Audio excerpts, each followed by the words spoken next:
연말이 다가오지요. 이제 주일도 오늘 포함해서 2주가 지나면 새해 2025년도가 옵니다. 여러분들 우리를 파멸을 이끄는 병이 있대요. 무서운 병이 있는데 암보다도 더 무서운 병이 있답니다. 근데 무슨 병인지 짐작하세요? 네, 의학계에는 발표가 안 된 병이고요. 네, 이 병이 뭐냐면 당연병입니다. 당뇨병이 아니라 당연병. 근데 이런 거예요. 숨 쉴 수 있는 것이 당연하다고 생각하는 것. 그리고 밤에 잠을 잘 자고 오늘 아침에 잘 일어나는 것이 당연하다고 생각하는 것. 또 부모가 당연히 자녀를 사랑해야 된다라는 것. 또 자녀들이 당연히 나에게 잘해줄 거라고 생각하는 것. 그 2024년도도 당연히 지나가고 새해가 돌아온다라는 것. 여러분들 당연하게 생각하는 순간 결국에는 상처가 남게 되지요. 참 많은 당연병이 증상들이 있습니다. 물론 세상에 당연한 것들이 많아요. 해가 지고 해가 뜨는 거, 겨울은 춥고 여름은 덥다라는 거. 그러나 하나님의 자녀에게 당연한 것은 없습니다. 모든 것이 당연한 것이 아니라 은혜이기 때문에 그렇습니다. 그래서 우리에게 주어진 모든 환경들, 그것이 하나님의 은혜라고 우리는 고백을 하지요. 한 작가가 당연함에 대해서 이렇게 표현을 합니다. 건강을 잃고서야 그 간절함을 알고, 가족을 잃고서야 그 감사함을 알고, 젊음을 잃고서야 그 찬란함을 안다. 언제나 가장 소중한 것은 당신이 당연하다고 생각하는 것들에 있다. 근데 고마움을 못 느끼는 영혼의 무감각증이 당연병입니다. 당연병에 걸리는 그 순간 우리는 주의 은혜를 잊고 살고 감사하지 못하는 거지요. 그런데 매년 성탄절은 당연히 오는 거라고 생각하십니까? 그런 생각보다 우리를 구원하시기 위해 아기 예수로 오신 하나님의 은혜를 기억할 때 우리의 찬양은 진정한 찬양이 되어지고 주 예수 그리스도가 이 땅에 오심은 진정한 우리에게 기쁨이 되는 줄 믿습니다. 우리에게 당연한 것 없어요. 하나님의 은혜인 줄 믿습니다. 그래서 우리에게 무엇을 품고 사는지가 참 중요합니다. 이런 글이 있어요. 산은 흙을 품어서 높은 산이 됐고 강은 물방울을 품어서 넓은 강이 됐다. 무언가가 되려면 어떤 것을 품어야 한다. 성도 여러분, 오늘 우리는 무엇을 품고 있습니까? 우리가 품고 있는 것이 곧 나를 만들기 때문에 그래요. 한 이야기를 해드릴 텐데요. 이런 얘기가 있습니다. 동성애자이며 마약 중독자인 청년이 있었습니다. 그의 부모는 처음에 이런 상황이 너무나 당황스러워서 아들이 미웠다고 합니다. 하지만 그런 중에 그 부모가 예수를 만나게 됩니다. 죄인이 자신을 사랑해 주신 하나님의 사랑으로 아들을 사랑해야겠다 결단을 해요. 그 부모님은 기도하면서 그에게 손을 내밉니다. 그럴수록 그의 아들은 더 중독 가운데 깊이 들어가게 돼요. 그래서 그의 어머니는 교회에 중보 기도를 요청합니다. 그리고 7년 동안 매주 월요일마다 금식을 하면서 기도를 해요. 결국 이 청년은 이 중독으로 인해서 수감되어지고 감옥 안에서 하나님을 만나게 됩니다. 그리고 동성애와 마약 중독에서 자유함을 얻게 돼요. 지금 놀랍게도 치유받은 자신의 경험을 간증하는 삶을 살고 있습니다. 그가 누구냐 하면 무디 성경학교에 있는 크리스토퍼 원이라는 교수입니다. 변함없는 하나님의 어머니의 사랑을 이야기하면서 그는 이런 얘기를 해요. 나의 어머니는 절망에 초점을 맞추기보다 하나님의 약속을 붙들었습니다. 많은 것을 품는 중에 오늘 아침에 우리는 무엇을 품고 살아야 될지 우리 스스로 질문을 해볼 필요가 있습니다. 하나님의 약속의 말씀을 품는 것, 그것이 곧 나를 만들기에 오늘도 그 말씀을 품기를 간절히 소원합니다. 기도에 매진해도 상황이 변치 않는 일들은 참 많지요. 그러나 우리는 약속의 말씀을 품어요. 말씀은 늘 진리이기 때문에 그렇습니다. 여러분들 예수 그리스도, 말씀이신 예수 그리스도를 품으면 이번 성탄절이 우리에게 예수 그리스도가 임하는 또 만나는 복된 날이 될 줄 믿습니다. 오늘 말씀, 이스라엘 백성이 품었던 말씀인데요. 이 말씀을 우리도 동일하게 품기를 간절히 소원합니다. 이스라엘 백성은 바벨론 포로가 됨으로 족을 잃어버렸습니다. 그 나라를 점령당했고요. 성전이 회파됐습니다. 고향을 떠날 수밖에 없었고요. 가족이 뿔뿔이 흩어졌고 일터도 다 사라졌습니다. 이스라엘은 포로로 잡혀가 노예 생활을 하게 됐지요. 그러나 가장 큰 문제는 이거였습니다. 언제 돌아올 수 있을지에 대한 기약이 없어요. 고통과 고난을 겪을 때 기한이 있으면 참을 수 있습니다. 언젠가 이 고생이 끝난다는 희망이 있기 때문이에요. 그러나 기한이 없다면 희망도 생길 수 없습니다. 희망이 없다면 절대적인 절망밖에 없지요. 이스라엘 백성은 다시는 우리가 예배드릴 수 없는 것인가? 성전을 가질 수 없나? 가족과 함께할 수 없는가? 라는 처절한 고통을 겪게 됩니다. 그런데 누구나 사람들마다 고통과 고난을 겪게 되면 과거를 되돌아보게 됩니다. 이스라엘 백성도 포로 생활을 통해서 하나님께서 과거에 자기를 사랑하고 보호해 주시고 인도해 주셨던 경험을 떠올렸던 거예요. 그들이 간절히 사모한 것은 바로 옛날 자기가 누렸던 그 영광, 예루살렘의 영광을 회복하는 것이었습니다. 무너진 성벽이 다시 세워지고 회파됐던 그 성전의 기구들을 다시 찾고 거기서 하나님께 산제사를 드리고 예배하며 하나님과 영광스러운 교제를 가졌던 그 했던 축복을 마음에 사모하고 있었던 거지요. 이 사모함은요, 예수님이 이 땅에 오셨을 때 그때 당시에도 모든 백성들이 가지고 있었던 로마의 속국에 있을 때에도 이런 회복을 원했던 거지요. 어쩌면 지금 이 시대의 우리도 다시 한번 회복을 요구하고 생각하고 있는 것들이 과거의 영광이지 않나라는 생각이 듭니다. 오늘 54장에 보면 이때 선지자 이사야를 통해서 하나님의 예언이 백성들에게 들려오지요. 희망의 메시지입니다. 이스라엘 백성은 다시 회복된다. 하나님께서 이스라엘 백성을 버리지 않으시고 다시 구원해 주신다라는 거지요. 저번 주에 나눴던 말씀입니다. 회복의 메시지가 4가지였습니다. 첫째가 수치를 벗고 회복될 것이니 환호성을 지르고 소리를 질러라. 두 번째, 앞으로 나타날 수많은 축복을 준비해 장막터를 넓혀라. 세 번째, 내 부끄러운 과거는 치유될 것이다. 네 번째, 다시는 이런 심판을 하지 않겠다라는 거지. 이 말씀은 다시는 화를 내지 않고 꾸짖지 않겠다. 나의 사랑은 변함이 없고 평화의 약속은 흔들리지 않을 것이다. 라고 하나님께서 말씀하신 거지요. 이런 기쁨의 소식이 선지자 이사야를 통해서 이스라엘 백성에게 들려졌을 때 여러분들 어떤 생각이었을까요? 이런 소식이 이사야를 통해서 선포되었을 때 과연 이스라엘 백성은 무슨 생각을 했을까라는 거예요. 힘들고 어렵고 고통스러웠던 새로운 이런 가운데 희망의 메시지가 선포되니까 그들은 어떤 생각했을까요? 이제 됐다라고 생각했겠지요. 아, 이제 좋은 일이 생길 거야. 긍정적인 생각을 했을 겁니다. 그들이 생각하는 좋은 일이란 뭘까요? 다시 옛날의 이스라엘의 영광, 예루살렘의 영광이 회복되겠구나라는 거예요. 고으로 돌아가서 성전도 다시 짓고 무너진 성벽도 다시 세우고 그리고 제사도 다시 드리게 될 것. 이제는 과거처럼 살지 않고 잘 살아볼 수 있겠다라는 그 좋은 생각, 그 꿈에 부풀어 있었을 것입니다. 그런데 하나님 생각은 달랐어요. 여러분들 여기에 오늘 말씀의 주 핵심 포인트가 있습니다. 이들이 이사야를 통해서 회복의 메시지를 들을 때 얼마나 마음에 큰 감격과 함께 얼마나 그 마음의 기쁨이 있었을까요? 다시 회복되어질 예루살렘의 영광을 이들이 기대하고 고대하지 않았겠습니까? 그런데 오늘 말씀에 보면 하나님의 생각이 좀 다른 것 같아요. 옛날 예루살렘의 영광을 기대하는 이스라엘 백성들에게 하나님께서는 옛날의 예루살렘의 영광이 아니라는 거예요. 그들이 한 번도 경험해보지 못했던 새로운 예루살렘에 대한 비전과 환상을 오늘 말씀에서 보여주고 있습니다. 하나님께서는 땅의 예루살렘이 아니라 하늘의 예루살렘을 보여주십니다. 땅의 예루살렘은 믿음의 조상인 아브라함과 이삭과 야곱이 하나님을 만났던 장소입니다. 기념비적인 그리고 역사적인 장소이지요. 여러분들 사실 기념비적이고 역사적인 그 장소에 가보면 재미가 없어요, 별로. 근데 이게 참 제가 이번에 미국 가서 놀란 건 뭐냐면 외국에는 참 기념하는 게 일상화되어 있는데 우리나라는 기념하는 게 일상화 안 돼 있습니다. 과거의 영광을 또 과거에 있었던 일들을 되짚어 보고 또 묵상해 보는 그런 시간들이 별로 없어요. 그래서 우리 애들 그런 기념비적인 어떤 뭐 박물관 같은 데 가면 별로 재미가 없어요. 그냥 씩 한번 보고 빨리 나오지요.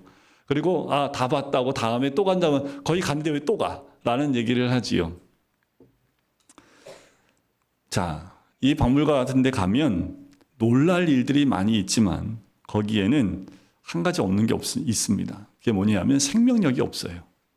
미래를 여는 새로운 영적 감동과 비전을 주지는 못한다라는 거지요. 역사의 한 페이지일 뿐입니다. 그것이 우리에게 생기를 주고 생명을 주고 축복을 주고 미래를 여는 비전을 주지는 못한다라는 거예요. 마찬가지로 옛날 예루살렘의 영광이 새로운 미래를 만들어주지는 못합니다. 그것은 잊어버린 영광을 다시 회복하는 것 이상의 아무 의미가 없지요. 하나님께서 이스라엘 백성에게 주시려고 하는 것은 옛날 예루살렘의 영광이 아닙니다. 새로운 예루살렘, 새 하늘과 새 땅, 이스라엘 백성이 한 번도 가져보지 못했던 놀라운 영적 세계를 하나님께서 주시기를 원하십니다. 하나님께서 우리에게 주시고자 하는 영적 비전은 여러분들 세상에 국한되어 있지 않습니다. 건물에 있지 않아요. 사람의 숫자에도 있지 않습니다. 물질적이거나 세속적인 것이 아니라 상상할 수 없는 영적 비전이에요. 성공이나 성취는 위대하고 아름답지만 생명력이 없습니다. 그러나 우리는 그 아름다움과 위대함에 취해서 자꾸 그것을 추구하려고 한다라는 거예요. 그 영광만을 바라본다라는 거지요. 성공이나 성취가 우리를 구원해 주지 못하는데도 말입니다. 그것은 성령님과 달라요. 하나님께서 우리에게 주시고자 하는 것은 바로 새 예루살렘입니다. 과거의 영광이 아닌 우리에게 지금도 보여주고 원하는 것은 새 예루살렘입니다. 다시 다음 말씀은 새 예루살렘이 어떤 곳인지를 설명하는데 바로 11절과 12절에 나오는 말씀이에요. 그런데 그 말씀을 보면 참 대단한, 그리고 새 예루살렘이 어떠한지 여러 가지 것으로 치장되어져 있는 모습을 봐요. 자, 여기에 11절에 나오는 이 말씀이 있는데 광풍에 요동하여 안위를 받지 못한 자, 이것은 옛날 예루살렘을 말합니다. 하나님께서는 예루살렘이 아니라 새 예루살렘을 주시겠다고 하는 거예요. 하나님은 인간의 언어로 새 예루살렘을 어떻게 표현할 수 있을지, 그 아름다움과 찬란하고 완벽하고 거룩한 새 예루살렘을 인간의 언어로 표현하기에 한계가 있던 거지요. 그래서 그때 당시에 표현할 수 있는 가장 좋은, 그게 뭘까요? 네, 그게 보석입니다. 그래서 인간의 언어 중에서 가장 좋은 건 보석을 들어서 설명하고 있는 거예요. 어떤 사람들은 이 새 예루살렘에 대한 소개를 보면서 좋겠다. 보석으로 꽉 차 있잖아요. 근데 상상만 해도 막 들어갔는데 보석이 막 있고 막 뭘로 돼 있어요? 사파이어, 루비, 석류 없는 게 없습니다. 그런데 우리가 착각하지 말아야 될 것이 있습니다. 홍옥으로 벽을 쌓고 사파이어로 주춧돌을 놓고 루비로 뾰족탑을 만들고 반짝이는 석류석으로 성문을 만들고 보석으로 모든 성벽을 만든 성은 없어요. 지상에 존재할 수 없는 가장 이상적이고 완벽하고 영원한 하나님 나라에 있는 그 성을 한계가 있는 인간의 언어로 표현한다는 것이 어렵지요. 그러니 우리가 생각하기에 가장 화려하고 아름다운 것을 표현하기 위해서 인간의 언어로 설명을 한 거예요. 이런 성은 하늘에 없습니다. 하늘에 있습니다. 하나님께서 우리에게 주시는 것은 돌로 만든 성벽이 아닙니다. 이스라엘의 예루살렘에 있는 그 성읍이 아니라는 거예요. 예루살렘은 다윗 시대부터 도읍지였던 곳입니다. 그런데 재미있는 건 뭐냐면 지금은 이 예루살렘이 어떻게 됐을까요? 예루살렘은 영광과 치욕의 역사가 함께 공존하고 있는 곳입니다. 마치 지금 예루살렘에 가면요, 종교의 전시장 같습니다. 현재 예루살렘에는요, 4개의 종교가 있습니다. 유대교, 이슬람교, 기독교, 천주교 공존하고 있어요. 금요일은 모슬렘을 위한 안식일을 지키고요. 토요일은요, 유대교를 위한 안식일을 지키고요. 주일은요, 우리 기독교인을 위한 안식일로 지킵니다. 하나님이 참 복잡하시죠. 예루살렘에는 이건 참 금토일 각자 자기 나름대로의 하나님을 섬기는데 금요일부터 하나님 얼마나 바쁘실까라는 거예요. 모든 종교가 예루살렘을 자신들의 성지라고 해요. 거기에 모스크도 지어놓고 교회도 지어놓고 성당도 지어놓았습니다. 이런 예루살렘에 무슨 평화가 있을까요? 거기에 무슨 기쁨이 있을까요? 거기에 무슨 미래가 있겠습니까? 하나님께서 이런 예루살렘을 다시 우리에게 주겠다고 하시는 것입니까? 아니지요. 하나님께서 우리에게 주시고자 하는 것은 물질적인 성공과 축복이 아닙니다. 세상적인 권력도 아니에요. 하나님께서 우리에게 주시고자 하는 것은 새 하늘과 새 땅이지요. 새 예루살렘입니다. 자, 이 새 예루살렘, 여러분들 많이 들었을 텐데 성경에서 가장 잘 새 예루살렘을 묘사하고 있는 그 글이 요한계시록에 나와요. 요한계시록 21장과 22장에 상세히 기록되어 있습니다. 그 이야기의 일부가 이사야서에 아주 조금 언급된 거예요. 요한계시록에는 새 예루살렘에 대한 비전과 환상과 모습이 기가 막히게 자세하게 설명되어 있습니다. 갈라디아서 4장에는 그 예루살렘을 지금 있는 예루살렘으로, 히브리서 12장에는 하늘의 예루살렘이라고 말합니다. 결코 모슬렘이나 또는 천주교나 기독교가 차지하고 있는 이 땅에 있는 예루살렘을 말하는 것이 아니라는 거예요. 우리가 원하고 우리가 기다리고 우리가 사모하는 회복은 이런 것들이 아니라는 거예요. 땅에 있는 것이 아닙니다. 하늘에 있는 예루살렘이요, 새 예루살렘입니다. 그것은 하나님께서 우리에게 주시는 비전이지요. 세속 도시인 바벨론과 대조를 이루는 하나님의 나라입니다. 그러면 그런 천상의 도시 예루살렘은 과연 어떤 곳일까? 제가 오늘 여러분에게 그 천상의 도시인 예루살렘을 여러분들에게 보여드리도록 하겠습니다. 말씀을 좀 띄워주시겠어요?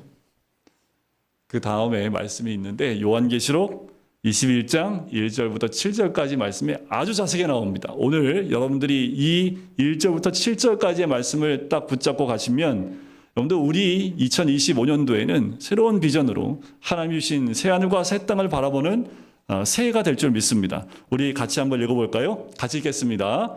또 내가 새하늘과 새 땅을 보니 처음 하늘과 처음 땅이 없어졌고 바다도 다시 있지 않더라. 또 내가 보매 거룩한 성 새 예루살렘이 하나님께로부터 하늘에서 내려오니 그 준비한 것이 신부가 남편을 위하여 단장한 것 같더라. 내가 들으니 보좌에서 큰 음성이 나서 이르되 보라, 하나님의 장막이 사람들과 함께 있음에 하나님이 그들과 함께 계시리니 그들은 하나님의 백성이 되고 하나님은 친히 그들과 함께 계셔서 모든 눈물을 그 눈에서 닦아주시니 다시는 사망이 없고 애통하는 것이나 곡하는 것이나 아픈 것이 다시 있지 아니하리니 처음 것들이 다 지나갔음이로라.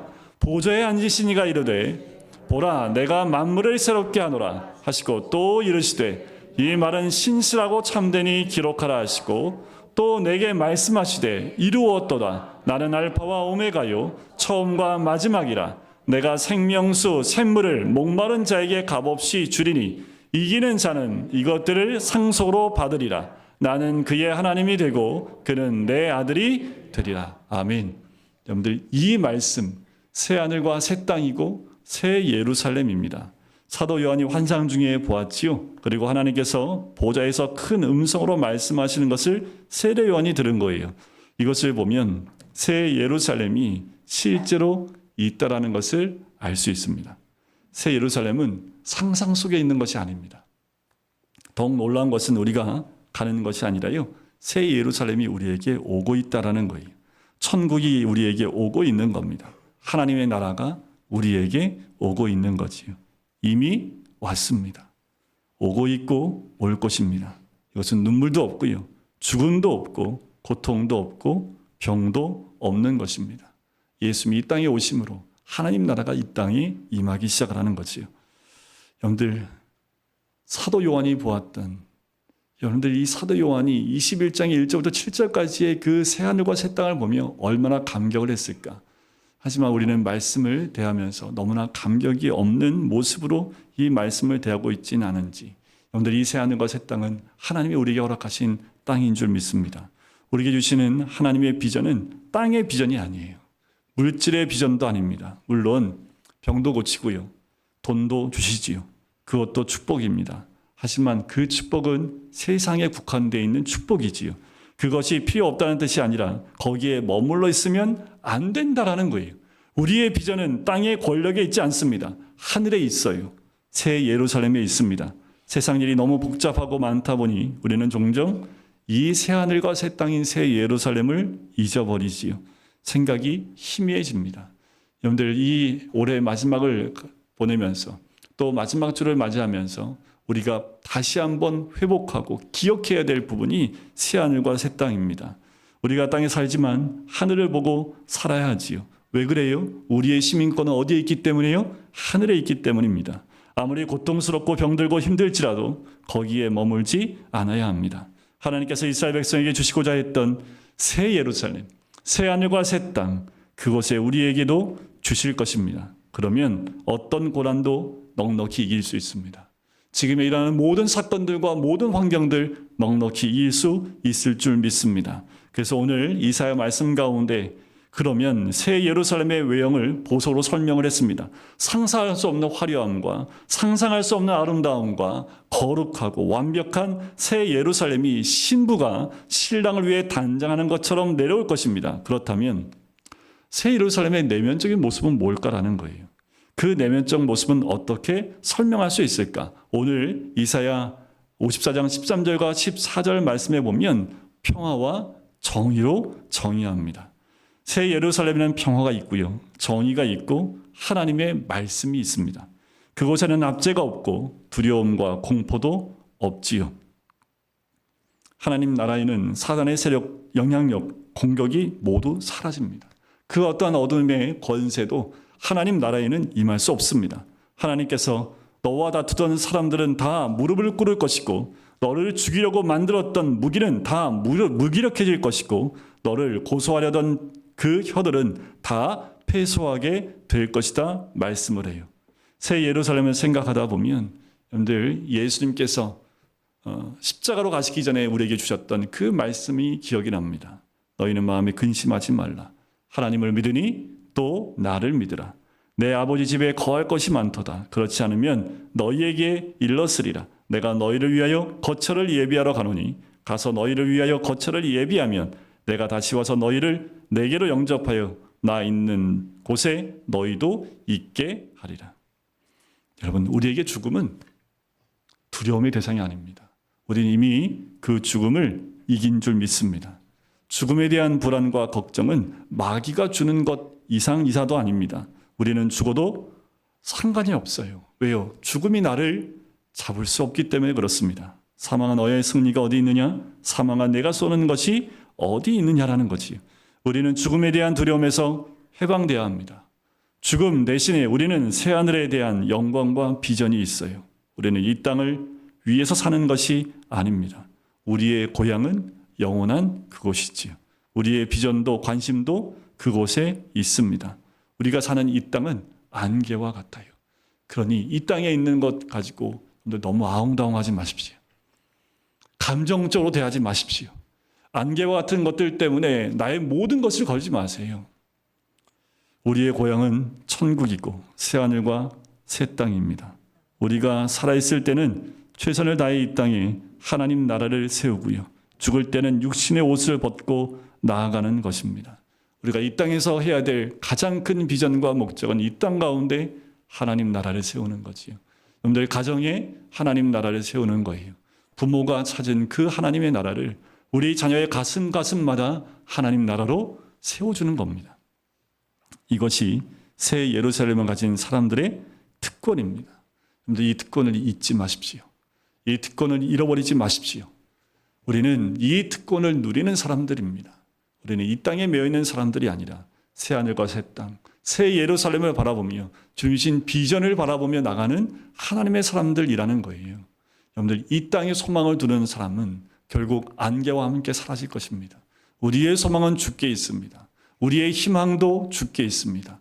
그 새하늘과 새 땅이 우리를 위해 준비되어져 있고 이미 이 땅 가운데 임했기에 우리는 믿음으로 그것을 바라보고 다시 오실 예수 그리스도를 바라보며 이 시대를 살아가야 하는 인생이 바로 우리들입니다.